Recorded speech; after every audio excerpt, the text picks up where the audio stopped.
Hello, അപ്പോൾ എൻ്റെ എല്ലാ പ്രിയപ്പെട്ടവർക്കും പുതിയൊരു വീഡിയോയിലോട്ട് സ്വാഗതം. ഇപ്പം നിൽക്കുന്നത് ശ്രീനഗറിൽ തന്നെയാണ്. അപ്പോൾ നമ്മൾ ഇന്ന് പോകുന്നതേ സോനമാർഗിലോട്ടാണ്. സോനമാർഗിൽ പോയിട്ട് അവിടെയുള്ള കാഴ്ചകളൊക്കെയാണ് നമ്മളിന്ന് കാണാൻ പോകുന്നത്. അപ്പോൾ റെഡി ആയിട്ടുണ്ട്. ഇനിയിപ്പം ഭക്ഷണം കഴിക്കണം. ഭക്ഷണം കഴിച്ചിട്ട് നേരെ അങ്ങോട്ടേക്ക് പോവുകയാണ്.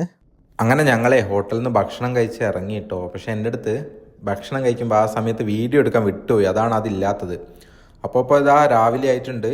ഇപ്പം ഇന്ന് കുറച്ച് മഞ്ഞ് വീഴ്ചയൊക്കെ കുറവാണ്. ഞങ്ങൾ വന്ന ദിവസത്ത് അവിടെ ഹോട്ടലിലൊക്കെ നല്ല രീതിയിൽ മഞ്ഞ് വീഴ്ച ഉണ്ടായിരുന്നു. അത് പിന്നെ ഇങ്ങനെ കുറഞ്ഞു വന്നിട്ടുണ്ട്. അപ്പം ഇന്ന് അതുകൊണ്ട് തന്നെ സോൻമാർഗ് തുറന്നിട്ടുണ്ട്. ഇത്രയും ദിവസം അവിടെ അടച്ചിട്ടായിരുന്നു. കൂടുതൽ മഞ്ഞായതുകൊണ്ട് അങ്ങോട്ടേക്ക് ആളുകളൊന്നും വിടുന്നുണ്ടായിരുന്നില്ല.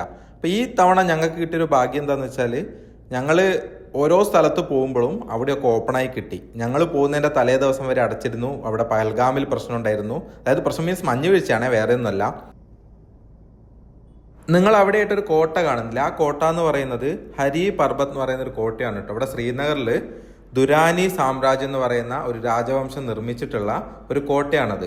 2007 വരെ കംപ്ലീറ്റ് ആയിട്ട് ഈ കോട്ട അടച്ചിട്ടതായിരുന്നു. 2007 തൊട്ടാണ് തുറന്നു കൊടുത്തത്. അതിൻ്റെ ഫ്രണ്ടിലായിട്ട് നിങ്ങൾക്ക് ഒരു കൊടി കാണാം, നമ്മുടെ ദേശീയ പതാക കാണാൻ പറ്റും. അത് 2021 ഗവൺമെൻറ് സ്ഥാപിച്ചതാണത്. ഏകദേശം നല്ല വലുപ്പത്തിൽ ഒരു കൊടി അവിടെ സ്ഥാപിച്ചിട്ടുണ്ട്. അതുപോലെ തന്നെ നിങ്ങൾ ഈ കാണുന്നത് ഗുരുദ്വാരയാണ്. ഇവിടെ ഇഷ്ടംപോലെ ക്ഷേത്രങ്ങളും ഗുരുദ്വാരകളും ഒക്കെ സ്ഥിതി ചെയ്യുന്നുണ്ട്. പെട്ടെന്ന് നമ്മൾ ശ്രീനഗർ, ജമ്മു കാശ്മീർ എന്നൊക്കെ കേൾക്കുമ്പോൾ കംപ്ലീറ്റ് മുസ്ലിം മതവിശ്വാസികൾ മാത്രമേ താമസിക്കുന്നൊക്കെ തോന്നുമെങ്കിലും ഇവിടെ കാശ്മീർ വാലിയിലും നമുക്ക് ഇഷ്ടംപോലെ ക്ഷേത്രങ്ങളും ഗുരുദ്വാരകളും നാനാ മതത്തിൽപ്പെട്ട ആളുകൾ ജീവിക്കുന്ന സ്ഥലങ്ങളൊക്കെ കാണാൻ പറ്റും. ഇന്ന് കണ്ടില്ലേ, പോകുന്ന വഴിയിലൊന്നും അധികം മഞ്ഞൊന്നുമില്ല. നമ്മൾ കഴിഞ്ഞ ദിവസങ്ങളൊക്കെ പുറത്തോട്ട് ഇറങ്ങിയപ്പം കംപ്ലീറ്റ് ശ്രീനഗർ മുഴുവൻ മഞ്ഞ് വീണ് കിടക്കുന്നത് കണ്ടിട്ടുണ്ടായിരുന്നു. ഇന്ന് പൊതുവേ മഞ്ഞ് കുറഞ്ഞിട്ടുണ്ട്.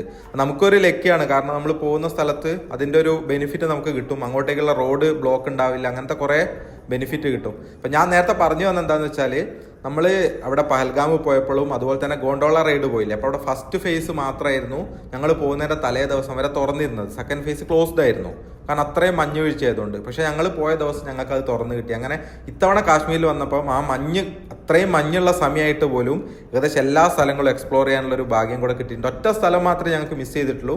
അതവിടെ ശ്രീനഗറിലുള്ള ശങ്കരാചാര്യ ക്ഷേത്രമാണ്. അത് നമുക്ക് പിന്നൊരു ദിവസം വന്നിട്ട് അത് കാണാം. വേറെ ഒന്ന് മിസ് ചെയ്ത് എന്താണെന്ന് വെച്ചാൽ, ശ്രീനഗറിലോട്ടുള്ള നമ്മുടെ വന്ദേ ഭാരത് പുതുതായിട്ട് തുടങ്ങിയ വന്ദേ ഭാരതിലെ യാത്രയാണ്. അത് നമുക്ക് എപ്പോഴെങ്കിലും ഒരിക്കൽ വരുമ്പം ഇത് രണ്ടും നമുക്കൊന്ന് ചെയ്യാം.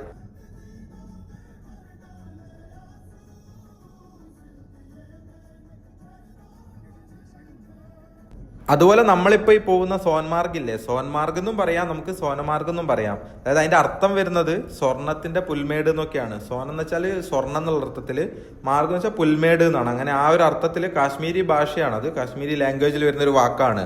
അപ്പൊ നമുക്ക് സോൻമാർഗ് എന്നും പറയാം, സോനമാർഗ് എന്നും പറയാം. നമ്മളീ പോകുന്ന ശ്രീനഗറിൽ ഏകദേശം 80 കിലോമീറ്റർ ദൂരെയായിട്ട് ഗന്ദർബാൽ എന്ന് പറയുന്ന ഒരു ജില്ലയിലാണ് സ്ഥിതി ചെയ്യുന്നത്. പക്ഷെ ഗന്ദർബാൽ ടൗണിൽ നിന്നും ഏകദേശം 60 കിലോമീറ്ററോളം നമുക്ക് യാത്ര ചെയ്ത് പോകാനുണ്ട്. കാശ്മീരിലെ ഈ സ്ഥലങ്ങളൊക്കെ മഞ്ഞുകാലത്ത് നല്ല തണുപ്പുള്ള സ്ഥലങ്ങളാണെങ്കിൽ എല്ലാ സമയത്തും അങ്ങനെയാണ് നമ്മൾ വിചാരിക്കരുത്. ഒരു എക്സാമ്പിൾ പറയുകയാണെങ്കിൽ, നമ്മളിപ്പോൾ ഈ പോകുന്ന സോൻമാർഗ് തന്നെ അവിടെ ജൂൺ ജൂലൈ മാസങ്ങളിലൊക്കെ 30-32 ഡിഗ്രി വരെ ടെമ്പറേച്ചർ എത്താറുണ്ട്. അതായത് നമ്മുടെ കേരളത്തിൽ ഏകദേശം കാലാവസ്ഥ പോലെ തന്നെ ജൂൺ ജൂലൈ മാസങ്ങളിലും നല്ല ചൂടുണ്ട സ്ഥലങ്ങൾ തന്നെയാണിത്. ഇപ്പം ഈ തണുപ്പ് കാലങ്ങളിലാണ് -10-16 ഡിഗ്രി ഒക്കെ ഈ സ്ഥലങ്ങളിൽ ടെമ്പറേച്ചർ മാറുന്നത്. അപ്പം നമ്മൾ ഏത് സമയത്ത് വന്നാലും ഇവിടെയൊക്കെ നല്ല തണുപ്പായിരിക്കും എന്നുള്ള ചിന്താഗതി തെറ്റാണ്. നമുക്ക് ഓരോ സമയത്ത് വരുമ്പോഴും കാശ്മീർ ഓരോ രസമാണ്. മഞ്ഞുകാലത്ത് വരുന്ന പോലെയല്ല, നമ്മൾ ഈ മഴക്കാലം കഴിഞ്ഞിട്ട് നല്ല പച്ചപ്പോട് കൂടിയിട്ട് കാണാൻ പറ്റും. പിന്നെ വസന്തകാലം, പിന്നെ ഇലപൊഴിയുന്ന കാലം, ഓരോ സമയം നമ്മൾ കാശ്മീർ വരുന്നതും ഓരോ അനുഭവമായിരിക്കും. ഇവിടുന്ന് തന്നെ നമുക്ക് സോൻമാർഗിലോട്ട് ഏകദേശം 55 കിലോമീറ്റർ ഉണ്ട്. അവിടെ തന്നെ ഓരോ സ്ഥലത്തോട്ടുള്ള ദൂരം എഴുതി വെച്ചത് കണ്ടോ. ലേയിലോട്ടൊക്കെ 400 കിലോമീറ്ററിലധികം നമുക്ക് ഇവിടുന്ന് പോകാനുണ്ട്. അപ്പം നേരത്തെ നമ്മൾ വന്ന വഴിയിലൊന്നും മഞ്ഞ് കണ്ടിരുന്നില്ല. ഇനി അങ്ങോട്ട് ചെറിയ രീതിയിൽ നമ്മളിതാ മഞ്ഞ് കണ്ടു തുടങ്ങിയിട്ടുണ്ട്. ആ കാണുന്നതൊക്കെ മഞ്ഞുമലകൾ. ആ ഭാഗങ്ങളിൽ മാത്രമേ ഇന്ന് മഞ്ഞ് വീഴ്ചയുള്ളൂ. സാധാരണ ഈ പോകുന്ന വഴികളിലൊക്കെ നമുക്ക് മഞ്ഞ് വീണ് കിടക്കുന്നത് കാണാൻ പറ്റുമായിരുന്നു. അപ്പം മഞ്ഞ് വീഴ്ച കുറഞ്ഞിട്ടുണ്ട് എന്നാണ് തോന്നുന്നത്. അപ്പം കഴിഞ്ഞ 2 ദിവസമായിട്ട് പൊതുവേ മഞ്ഞ് വീഴ്ച കുറവാണ്. ഇന്ന് തീരെയില്ല. ഇതുവരെ നമ്മൾ റോഡ് സൈഡിലൊന്നും മഞ്ഞ് കണ്ടു തുടങ്ങിയിട്ടില്ല. അതുപോലെ ഇവിടേക്കുള്ള മറ്റൊരു പ്രത്യേകത എന്ന് വെച്ചാൽ, ഇവിടെ ഇവർ സംസാരിക്കുന്ന ഭാഷ നമ്മൾ പൊതുവെ വിചാരിക്കുന്ന പോലെ കാശ്മീരി, ഉറുദു, ഹിന്ദി, അതുപോലെ ഡോഗ്രി മാത്രമൊന്നുമല്ല. ഇവിടെ സംസാരിക്കാൻ മാത്രമായിട്ട്, അതായത് ലിപി ഇല്ലാത്ത ഭാഷകളും ഇവിടെയുള്ള ആളുകൾ ഉപയോഗിക്കുന്നുണ്ട്. അതിൽ വരുന്നതാണ് പഹാരി, ഗുജാരി, ഷൈന, ബാൾട്ടി എന്നൊക്കെ പറയുന്ന കുറേ ഭാഷകൾ, അതിനൊന്നും ലിപിയില്ല. നമ്മുടെ നാട്ടിൽ നമ്മൾ സംസാരിക്കുന്ന തുളു ഇല്ലേ, നമ്മുടെ കാസർഗോഡ് ഭാഗങ്ങൾ സംസാരിക്കുന്ന തുളു പോലെ തന്നെ ഇവിടെയുള്ള ആളുകൾ സംസാരിക്കുന്ന ഭാഷകളാണ്, അതിനൊന്നും ലിപിയില്ല. അങ്ങനെ ഒരു പ്രത്യേകത കൂടെ ഈ കാശ്മീരിൽ, ഈ കാശ്മീർ താഴ്വരയുടെ ഈ ഭാഗങ്ങളിലൊക്കെ ഉള്ളവർക്ക് ഉണ്ട് കേട്ടോ. ഇപ്പോൾ ഇതാ നമ്മളിവിടെ ഗാണ്ടർബാൾ എന്ന് പറയുന്ന, ഞാൻ പറഞ്ഞില്ലേ ഗാണ്ടർബാൾ ജില്ലയിലാണ് സോൻമാർഗ് വരുന്നത്, ആ പ്രദേശത്തുള്ള ടൗൺ ഏരിയ ആണിത്. അപ്പോൾ ഇവിടെ ഇന്ന് വെള്ളിയാഴ്ച ആയതുകൊണ്ടാണ് നല്ല തിരക്കും കാര്യങ്ങളൊക്കെ ഉണ്ട്. അപ്പം കൂടുതൽ മാർക്കറ്റുകളും കാര്യങ്ങളൊക്കെ ഇന്ന് ആളുകൾ കൂടുതലായിട്ട് പുറത്തിറങ്ങി സാധനങ്ങൾ വാങ്ങിക്കുന്നതൊക്കെ ഈ ദിവസങ്ങൾ. അതുകൊണ്ടാണ് ഉച്ചയ്ക്കത്തെ ചന്തകളൊക്കെ വേണ്ടിയിട്ട് വന്ന ആളുകളാണ് നിങ്ങൾ ഈ തിരക്ക് കാണുന്നത്. ഇവിടുത്തെ ഏറ്റവും പ്രധാനപ്പെട്ട ടൗൺ ഏരിയ ആണ് നമ്മളിപ്പോൾ ഇതായി പോകുന്നത്. അങ്ങനെ ഇതാ കുറേ നേരത്തെ യാത്രയ്ക്കൊടുവിൽ നമ്മൾ റോഡ് സൈഡിൽ മഞ്ഞ് കണ്ടു തുടങ്ങി. ഇത്രയും നേരം മഞ്ഞ് കണ്ടിട്ടില്ലായിരുന്നു. അപ്പം നമ്മളിതാ മുകളിലോട്ട്, അതായത് ആൾട്ടിറ്റ്യൂഡ് ഇങ്ങനെ കൂടി വരുന്നതിനനുസരിച്ച് മഞ്ഞ് കാണാനുള്ള സാധ്യതയും കൂടി വരികയാണ്. നേരത്തെ നമ്മൾ കണ്ട ശ്രീനഗർ ടൗണിൽ നിന്ന് ഇങ്ങോട്ടുള്ള വഴിയിലൊന്നും മഞ്ഞുണ്ടായിരുന്നില്ല. ഇപ്പം റോഡ് സൈഡിൽ മെല്ലെ മെല്ലെ മഞ്ഞ് കണ്ടു തുടങ്ങി. ഇനിയിപ്പം നമ്മൾ മുന്നോട്ട് പോകും തോറും ഈ മഞ്ഞിങ്ങനെ കൂടി വരും. ഇനി വീണ്ടും നമ്മൾ കഴിഞ്ഞ ദിവസങ്ങളിലൊക്കെ പോയ പോലെ തന്നെ മഞ്ഞ് മൂടിക്കിടക്കുന്ന റോഡിൻ്റെ ആ ഒരു ഭാഗത്തൂടെയുള്ള യാത്രയാണ് ഇനിയിപ്പോൾ അങ്ങോട്ട് ഉണ്ടാവുക. ഞാനിപ്പോൾ ഈ വാനിൽ പോകുമ്പോഴേ ഞാൻ ആലോചിച്ച കാര്യം എന്താ അറിയോ, ഒരിക്കൽ ഇവിടെ ബൈക്ക് എടുത്തിട്ട് വരണം. ഈ സ്ഥലങ്ങളിലൂടെയൊക്കെ ശരിക്കും ബൈക്കിൽ പോകുന്നൊരു കാര്യം ആലോചിച്ച് നോക്ക്. ഈ മനോഹരമായ കാഴ്ചകളൊക്കെ കണ്ട്, നമ്മളിപ്പം ഈ വാനിൽ ഇരിക്കുമ്പോൾ ഒരു സൈഡിലത്തെ വ്യൂ മാത്രമേ നമുക്ക് കിട്ടുന്നുള്ളൂ. പക്ഷെ ബൈക്കിൽ ഇത്ര മനോഹരമായ കാഴ്ചകളൊക്കെ കണ്ട് പോകുന്നതിന് എന്ത് രസമാണ്. ആ ദൂരമൊക്കെ ഇങ്ങനെ കണ്ടുകൊണ്ട് പോകാൻ തന്നെ എന്ത് ഭംഗിയാണ്. സീനറികൾ പോലത്തെ സ്ഥലങ്ങളാണ് ഇവിടെ മൊത്തം നമ്മൾ കാണുന്നത്. ഇത്ര ഭംഗിയാണ്. പോകുന്ന സമയത്ത് നമുക്കിങ്ങനെ പുറത്തോട്ട് നോക്കി മാത്രം യാത്ര ചെയ്യാൻ പറ്റുന്ന അത്ര അടിപൊളിയായിട്ടുള്ള സ്ഥലങ്ങൾ. നമ്മളീ പോകുന്ന റോഡുകളില്ലേ, ഇതൊന്നും നാഷണൽ ഹൈവേ ഓഫ് അതോറിറ്റിന്റെ കീഴിൽ വരുന്നതല്ല കേട്ടോ. അപ്പൊ നിങ്ങൾ വിചാരിക്കും അപ്പൊ സ്റ്റേറ്റ് അതോറിറ്റി ആയിരിക്കും. അതുമല്ല. കാരണം എന്താണെന്ന് വെച്ചാൽ നമ്മുടെ അതിർത്തി പ്രദേശങ്ങളിലെ റോഡുകൾ മൊത്തം നിർമ്മിക്കുന്നതും അതിന്റെ മെയിൻ്റനൻസും ഒക്കെ ചെയ്യുന്നത് ബോർഡർ റോഡ് ഡെവലപ്മെന്റ് ഓർഗനൈസേഷൻ എന്ന് പറയുന്ന BRDO ആണ്. അപ്പോൾ BRDO ആണ് ഇവിടെയുള്ള ഈ റോഡുകളും അതിന്റെ നിർമ്മാണം, അതിന്റെ നടത്തിപ്പ്, ഈ കാര്യങ്ങളൊക്കെ ചെയ്യുന്നത്. അത് മറ്റൊരു ഏജൻസിയാണ്. നമ്മുടെ നാഷണൽ ഹൈവേ ഓഫ് അതോറിറ്റി പോലെ തന്നെ മറ്റൊരു ഏജൻസിയാണ് നമ്മുടെ അതിർത്തി പ്രദേശങ്ങളിലെ മുഴുവൻ റോഡുകളുടെ ഉത്തരവാദിത്തം അവർക്കാണ്. അപ്പോൾ നമ്മളീ പോകുന്ന നാഷണൽ ഹൈവേകളാണെങ്കിലും അവ നിർമ്മിക്കുന്നതും മെയിൻറ്റെയിൻ ചെയ്യുന്നതൊക്കെ BRDO ആണ്. അങ്ങനെ ഒരു പ്രത്യേകത കൂടെ ഈ പ്രധാനപ്പെട്ട റോഡുകൾക്കൊക്കെ ഉണ്ട്. നമുക്കിനിയിപ്പോൾ ഇവിടുന്ന് ഏകദേശം 26 കിലോമീറ്റർ കൂടെ സോൻമാർഗിലോട്ട് എത്താൻ വേണ്ടിയിട്ടുണ്ട്. അപ്പോൾ ഏകദേശം 40 കിലോമീറ്ററിന്റെ മുകളിൽ നമ്മൾ യാത്ര ചെയ്ത് കഴിഞ്ഞു ഓൾറെഡി. അപ്പം നല്ല ദൂരമുണ്ട്. നമ്മൾ ശ്രീനഗറിലാണ് നിങ്ങൾ വന്നിട്ട് സ്റ്റേ ചെയ്യുന്നതെങ്കിൽ ഓരോ സ്ഥലങ്ങളും പോയി കാണാനും അവിടെയൊക്കെ ഒന്ന് ചുറ്റിയെടുക്കാൻ, മൊത്തം നമ്മുടെ കാശ്മീർ ഒന്ന് ചുറ്റിക്കാണാൻ മിനിമം ഒരാഴ്ച വേണം. നമ്മൾ ഓരോ സ്ഥലത്ത് പോയിട്ട് സ്റ്റേ ചെയ്യുകയാണെങ്കിലും അങ്ങനെയും ചെയ്യാം. അല്ലെങ്കിൽ ശ്രീനഗറിൽ തന്നെ സ്റ്റേ ചെയ്തിട്ട് നിങ്ങൾക്ക് ഓരോ സ്ഥലം പോയി കണ്ട് തിരിച്ച് ശ്രീനഗറിലോട്ട് വരാം. ഇല്ലെങ്കിൽ ഓരോ സ്ഥലത്തും, ഈ പോകുന്ന സ്ഥലങ്ങളിലൊക്കെ ഹോട്ടലുകളുണ്ട്. അപ്പോൾ അവിടെയൊക്കെ ഓരോ നൈറ്റ് താമസിച്ചിട്ട് അങ്ങനെയും കാണാൻ പറ്റും. പിന്നെ ഒറ്റയ്ക്കൊക്കെയാണ് വരുന്നതെങ്കിൽ നിങ്ങൾക്ക് ഇവിടുന്ന് ടാക്സി സർവീസ് കിട്ടും. പക്ഷെ അതൊക്കെ എന്ന് വെച്ചാൽ നമ്മൾ ഈ പറഞ്ഞ പോലെ നമ്മൾ വിചാരിച്ച സമയത്തൊന്നും കിട്ടിക്കൊള്ളുന്നില്ല. പിന്നെയുള്ള ഒരു വഴി എന്താണെന്ന് വെച്ചാൽ നമുക്ക് ബൈക്ക് റെന്റ് ചെയ്യാൻ പറ്റും. ഡൽഹിയിൽ നിന്ന് റെന്റ് ചെയ്യാൻ പറ്റും. അതുപോലെ തന്നെ ജമ്മുന്നും പറ്റും, ശ്രീനഗറിൽ നിന്നും പറ്റും. നമുക്ക് ഹിമാലയ അതുപോലെയുള്ള വണ്ടികളൊക്കെ റെന്റ് ചെയ്തെടുക്കാൻ പറ്റും. അങ്ങനെ ഓരോ സ്ഥലങ്ങൾ പോയി കണ്ടിട്ട് തിരിച്ചു വരാൻ പറ്റും. അങ്ങനെ നമ്മളിതാ അടുത്തൊരു ചെറിയ ടൗൺ ഏരിയയിലോട്ട് എത്തി. ഞാൻ നേരത്തെ പറഞ്ഞില്ല, ഇന്ന് വെള്ളിയാഴ്ചയാണ് ഇവിടെയൊക്കെ എല്ലാ മാർക്കറ്റുകളും ഒക്കെ ആക്റ്റീവ് ആകുന്ന ദിവസം എന്ന് പറയുന്നത്. അപ്പോൾ ഇതാ ഉച്ച സമയത്തായിട്ടും എല്ലാവരും സാധനങ്ങളൊക്കെ വാങ്ങാൻ വേണ്ടിയിട്ട് പുറത്ത്, നമ്മൾ ഞായറാഴ്ച പുറത്ത് ഷോപ്പിങ്ങിനൊക്കെ ഇറങ്ങുന്ന പോലെയാണ് ഇവിടെയുള്ള എല്ലാ ആളുകളും വെള്ളിയാഴ്ചകളിലാണ് കൂടുതലും ഷോപ്പിങ്ങിനൊക്കെ വരുന്നത്. അപ്പോൾ ഈ വെള്ളിയാഴ്ചത്തെ തിരക്കാണ് നിങ്ങളെ കണ്ടത്. എന്ത് ഭംഗിയല്ലേ റോഡൊക്കെ കാണാൻ. മൊത്തം നേരത്തെ നമ്മൾ കണ്ട പോലെ ഒന്നും അല്ല. ഞാൻ പറഞ്ഞില്ലേ, ഇങ്ങോട്ട് വരുന്തോറും മഞ്ഞിങ്ങനെ കൂടി വരുന്നു. മൊത്തം മഞ്ഞും ബാക്ക്ഗ്രൗണ്ടും ഒരു സീനറി ലുക്ക് തന്നെ ഇല്ലേ.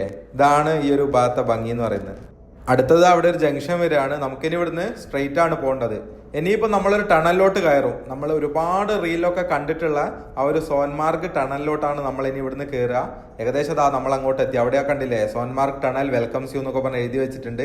ഞാൻ നേരത്തെ പറഞ്ഞ പോലെ കംപ്ലീറ്റ്ലി ഇവിടെ കണ്ടു ആർമി ഉദ്യോഗസ്ഥന്മാരെ കണ്ടു. അപ്പോൾ ഞാൻ പറഞ്ഞു അത് കംപ്ലീറ്റ്ലി BRDOയുടെ കീഴിലാണ് ഈ പ്രദേശങ്ങളും ഈ റോഡും ഒക്കെ വരുന്നത്. കണ്ടോ അവിടെ. ഇനിയിപ്പോൾ നമുക്ക് ഇവിടുന്ന് ആ ഒരു ടണലിലോട്ട് കയറാൻ പോവുക. 15 കിലോമീറ്റർ ദൂരം കൂടിയാണ് ഇനി ഇവിടുന്ന് നമുക്ക് സോൻമാർഗിലോട്ട് എത്താനുള്ളത്. ഇത്ര മനോഹരമായ റോഡുകളാണ്. ഒരുപാട് ആളുകൾ പോകുന്ന വഴിയിലൊക്കെ നിർത്തി ഫോട്ടോസ് എടുക്കുന്നുണ്ട്, മഞ്ഞിൽ കളിക്കുന്നുണ്ട്. കാരണം നേരത്തെ ഞാൻ പറഞ്ഞില്ല, ഇന്ന് നമ്മൾ വന്ന വഴിയിൽ ഈ ഭാഗങ്ങളിലൊക്കെയാണ് മഞ്ഞുണ്ടായിരുന്നുള്ളൂ, അങ്ങോട്ടൊന്നും മഞ്ഞുണ്ടായിരുന്നില്ല. അവിടെ കുറേ വീടുകൾ കണ്ടു. ഇവിടുത്തെ വീടുകളും പല കളറിലുള്ള വീടുകളും വീണ് കിടക്കുന്ന മഞ്ഞും ഇതൊക്കെ നമ്മൾ എപ്പോഴെങ്കിലും ഒരിക്കലും നിങ്ങൾ കാശ്മീരിൽ വന്നിട്ട് ഇതൊന്ന് എക്സ്പ്ലോർ ചെയ്യണം. ഞാൻ നേരത്തെ പറഞ്ഞ പോലെ കാശ്മീർ ഒരുപാട് സമയത്ത് വന്നാലും നിങ്ങൾക്ക് ഓരോ ഭംഗിയാണെങ്കിലും ഈ ഒരു മഞ്ഞുകാലത്ത് നിങ്ങൾ, അതായത് ഒരു നവംബറിന് ശേഷം തൊട്ട് മാർച്ച് വരെയുള്ള ടൈമിൽ എപ്പോഴെങ്കിലും ഒരു സമയത്ത് നിങ്ങൾ ഇവിടെ വരണം. എങ്കിലേ ഈ ഒരു ഭംഗി നിങ്ങൾക്ക് കിട്ടുള്ളൂ. കാശ്മീർ ഒരുപാട് ഭംഗിയിൽ നിങ്ങൾക്ക് കാണാൻ പറ്റുമെങ്കിലും ഈ ഒരു ഭംഗി നിങ്ങൾക്ക് ആ ടൈമിലേക്ക് കിട്ടുള്ളൂ. അതാ അവിടെ നമുക്ക് ആ ടണൽ കാണാൻ പറ്റും. ഇനിയിപ്പോൾ നമ്മൾ ആ ഒരു ടണലിലോട്ട് ഒരുപാട് ടണലുകൾ നമ്മൾ ഈ ഒരു കാശ്മീർ സീരീസിൽ കയറി ഇറങ്ങി പോയിട്ടുണ്ട്. വീഡിയോസ് കണ്ടവർക്ക് മനസ്സിലാവും. എല്ലാ വീഡിയോസും യൂട്യൂബിൽ ഉണ്ട് കേട്ടോ, ഓരോന്നായിട്ട് ഞാൻ അപ്ലോഡ് ചെയ്തിട്ടുണ്ട്. അപ്പം നിങ്ങളൊരു കാശ്മീർ സീരീസ് ആയിട്ട് തന്നെ കണ്ടാൽ എവിടെയൊക്കെ പോകണം, എങ്ങനെ പോകണം, എന്തൊക്കെ കാര്യങ്ങൾ കാണാനുണ്ട് എന്നൊക്കെ മനസ്സിലാവും. അപ്പം നമ്മൾ ആ ഒരു പ്രധാനപ്പെട്ട അല്ലെങ്കിൽ ഏറ്റവും വൈറലായിട്ടുള്ള ഒരുപാട് ആളുകൾ വന്നിട്ട് വീഡിയോസൊക്കെ എടുത്തിട്ട് ആ സമയത്തൊക്കെ ഞാൻ വിചാരിച്ചിരുന്നു എപ്പോഴെങ്കിലും ഒരിക്കൽ ഈ ഒരു ടണലിലോട്ട് വരണം, ഇതിൽ കൂടെ ഒന്ന് യാത്ര ചെയ്യണം. ഇതിൻ്റെ ഓപ്പോസിറ്റ് എത്തുമ്പോഴാണ് ആ ഒരു സോൻമാർഗിൻ്റെ ഭംഗി എന്ന് പറയുന്നത്. അപ്പം നമ്മളും ആ ഒരു ടണലിലോട്ട് ഭയങ്കര സന്തോഷത്തോടു കൂടി ഇതാ കയറാൻ പോവാ. ഈ സൈഡിൽ കൂടെ നമുക്ക് വീഡിയോ എടുക്കാൻ പറ്റുന്നില്ല. അപ്പോൾ ഫ്രണ്ടിൽ നമ്മുടെ ഗ്ലാസ്സിൽ കുറച്ച് പൊടിയും കാര്യങ്ങളൊക്കെ ഉള്ളതുകൊണ്ട്, പിന്നെ അത് ഇങ്ങനെ എടുത്ത് പിടിക്കുന്നത് എന്താ വെച്ചാൽ ഫ്രണ്ടിൽ നിന്ന് ഇങ്ങനെ ലൈറ്റ് അടിക്കുന്നതുകൊണ്ടാണ്. അപ്പോൾ ആ ഒരു പൊടി നിങ്ങൾക്ക് അത്ര ക്ലിയർ ആയിട്ട് കാണാൻ പറ്റുന്നുണ്ടാവില്ല. എന്നാലും ആ ഒരു ടണലിൻ്റെ ഉള്ളിലത്തെ കാഴ്ചകളാണ് ഈ കാണുന്നത്. എനിക്ക് ചെറിയൊരു പ്രോബ്ലം പറ്റി. എന്താണെന്ന് വെച്ചാൽ ഞാൻ അവിടുന്ന് എക്സിറ്റ് വീഡിയോ ഞാൻ റെക്കോർഡ് ചെയ്തു എന്നുള്ള ഓർമ്മയിൽ പിടിച്ചിരുന്നു. പക്ഷേ ഞാനത് റെക്കോർഡ് ബട്ടൺ ക്ലിക്ക് ചെയ്തിട്ടുണ്ടായിരുന്നില്ല. അതുകൊണ്ട് ആ ഒരു നമ്മൾ അവിടുന്ന് പുറത്തോട്ട് ഇറങ്ങുന്ന ആ ഒരു ഭാഗം എനിക്ക് കിട്ടിയില്ല കേട്ടോ. അത് വല്ലാത്തൊരു കഷ്ടമായി പോയി. അപ്പോൾ നിങ്ങൾക്ക് അത് മിസ് ചെയ്തു. ആ ഒരു നല്ല ഭംഗിയുള്ളൊരു വിഷ്വലായിരുന്നു. അത് എന്താ ചെയ്യുക, എൻ്റെ അടുത്ത് മറന്നുപോയി. അത് മറന്നുപോയി മീൻസ് ഞാനത് ക്ലിക്ക് ചെയ്തു എന്ന് വിചാരിച്ചിട്ട് ഷൂട്ട് ചെയ്തുകൊണ്ടെന്നായിരുന്നു. അപ്പം പുറത്തോട്ട് ഇറങ്ങിയപ്പോൾ അതൊന്നും കിട്ടിയില്ല. ഇതിൽ ഏറ്റവും ഭംഗിയുള്ള ഒരു കാര്യമായിരുന്നു അത് നമുക്ക് പോട്ടെ. അപ്പോൾ നമ്മളിതാ അങ്ങനെ നമ്മുടെ ഡെസ്റ്റിനേഷനിലോട്ട് എത്തിക്കൊണ്ടിരിക്കുകയാണ്. താഴെ കൂടെ വെള്ളം ഒഴുകി പോകുന്നൊരു ഭാഗമുണ്ട്, നിങ്ങൾക്ക് കാണാൻ പറ്റുന്നുണ്ടോ എന്ന് അറിയില്ല. ശരിക്കും ഉണ്ടല്ലോ, ഞാൻ എൻ്റെ കണ്ണുകൊണ്ട് കാണുന്ന ആ ഒരു കാഴ്ചേനെ ഒരു 10% പോലും എനിക്കത് ഷൂട്ട് ചെയ്ത് നിങ്ങളെ കാണിച്ചു തരാൻ പറ്റുന്നില്ല സത്യം പറഞ്ഞാൽ. അത്ര ഭംഗിയാണിത്. ആ ഭാഗത്തൂടെ വെള്ളം പോകുന്നുണ്ട്, നിങ്ങളത് കാണുന്നുണ്ടോ എന്ന് എനിക്കറിയില്ല. ശരിക്കും ഞാൻ പറയാണ്, എൻ്റെ കണ്ണിൽ ഞാൻ കാണുന്ന കാഴ്ചേൻ്റെ 10% പോലും നിങ്ങൾക്ക് അത് മനസ്സിലാക്കാൻ പറ്റുന്നുണ്ടാവില്ല. ഉറപ്പായിട്ട് നിങ്ങൾ ഒരിക്കലും ഇവിടെ വന്നിട്ട്, എൻ്റെ അനുഭവം കൊണ്ട് പറയാണ്, വന്ന് കാണണം ഈ കാഴ്ചകൾ. അത്ര മനോഹരമാണ്.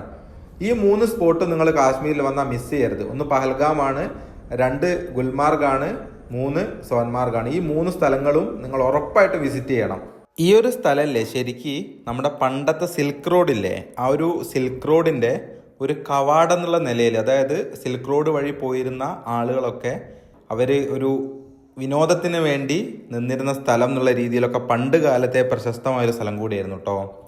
അതുപോലെ നമ്മുടെ 1999 കാർഗിൽ യുദ്ധമല്ലേ, ഇന്ത്യ പാകിസ്ഥാൻ കാർഗിൽ യുദ്ധ സമയത്ത് ഈ സോൻമാർഗിൻ്റെ കുറേ പ്രദേശങ്ങളൊക്കെ പാകിസ്ഥാൻ അവരുടെ ആർമിയും പിന്നെ കുറേ മിലിറ്റൻറ്റും കൂടെ പിടിച്ചെടുക്കുകയും പിന്നീട് നമ്മളത് തിരിച്ചു പിടിക്കുകയൊക്കെ ചെയ്തിട്ടുണ്ട്. അങ്ങനെ ഒരു പ്രത്യേകത കൂടെ ഈ ഒരു സ്ഥലത്തിനുണ്ട്. അതിനുശേഷം ഇവിടെ സ്ഥിരം സൈനിക പോസ്റ്റുകൾ നമ്മൾ വെക്കാറുണ്ട്. അതായത് സാധാരണ ഈ മഞ്ഞുകാലങ്ങളിൽ ഇപ്പം ഈ അതിർത്തി പ്രദേശങ്ങളിൽ നിന്നൊക്കെ പാകിസ്ഥാൻ്റെ ഭാഗത്തുനിന്നായാലും ഇന്ത്യയുടെ ഭാഗത്തുനിന്നായാലും സൈനികരൊക്കെ പിൻവലിക്കുന്നതായിരുന്നു പണ്ട് കാലത്തുണ്ടായിരുന്നത്. പക്ഷേ യുദ്ധത്തിന് ശേഷമാണ് മഞ്ഞുകാലത്ത് പോലും സൈനികരെയൊക്കെ പിൻവലിക്കാതെ ഇവിടെ അവർ ഡ്യൂട്ടി ചെയ്യേണ്ട ഒരു അവസ്ഥ കൂടെ ഉണ്ട്. കാരണം നമ്മളടുത്ത് അവരൊരു ചതി കാണിച്ചിരുന്നു. അപ്പോൾ അതിനുശേഷം നമ്മളെപ്പോഴും വിജിലൻ്റ് ആയിട്ട് തന്നെ നമ്മുടെ പട്ടാളക്കാരൊക്കെ ഇവിടെ എല്ലാ സമയത്തും ഉണ്ട്.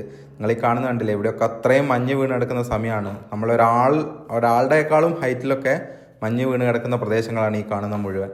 പക്ഷേ അത്രയും ഭംഗിയുള്ള സ്ഥലം കൂടിയാണ്. അതവിടുത്തെ ഏറ്റവും വലിയ പ്രത്യേകത. ഈ ഒരു ഭംഗി നിങ്ങൾക്ക് ഇതുപോലെ തന്നെ കാണണമെങ്കിൽ നിങ്ങളൊരു ഡിസംബറിന് ശേഷം, ഡിസംബർ ഞാൻ പറയുന്നില്ല, ജനുവരി, ഫെബ്രുവരി, മാർച്ച്, ഈ ഒരു ടൈമാണ് കൂടുതലും ബെസ്റ്റ് ആയിട്ടുള്ള സമയം.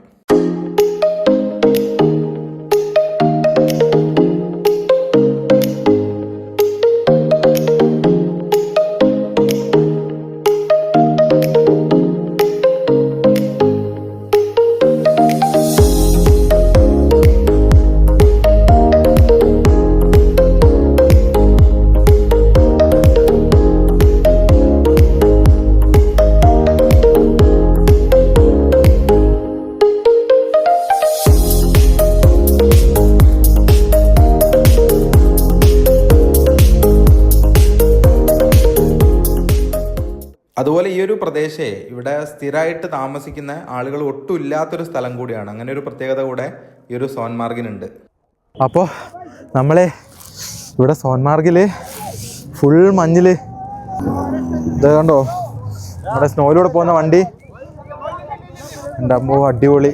ബാക്കിൽ നമ്മുടെ ഇന്ത്യയുടെ കൊടിയൊക്കെ കൊടുത്തിട്ടുണ്ട്. സൂപ്പറാട്ടോ, അടിപൊളി സ്ഥലം.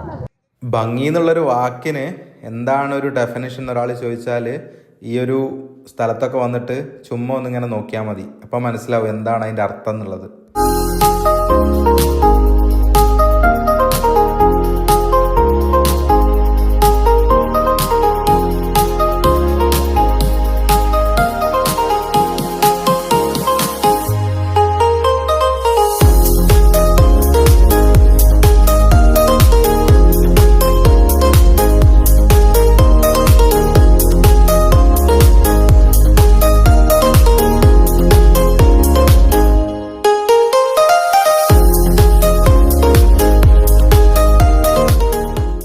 ഇവിടെ കാശ്മീരിൽ വന്നു പ്രധാനപ്പെട്ട കുറേ സ്ഥലങ്ങളൊക്കെ പോയിട്ട് കണ്ടു. ആ കണ്ട കാര്യങ്ങളൊക്കെ ഒരു പരിധിവരെ നിങ്ങൾക്ക് കൂടെ കാണിച്ചു തരാൻ പറ്റി. അതിലൊരുപാട് സന്തോഷമുണ്ട്. ഇന്നത്തെ ഒരു വീഡിയോ നമ്മളിവിടെ അവസാനിപ്പിക്കുകയാണ്.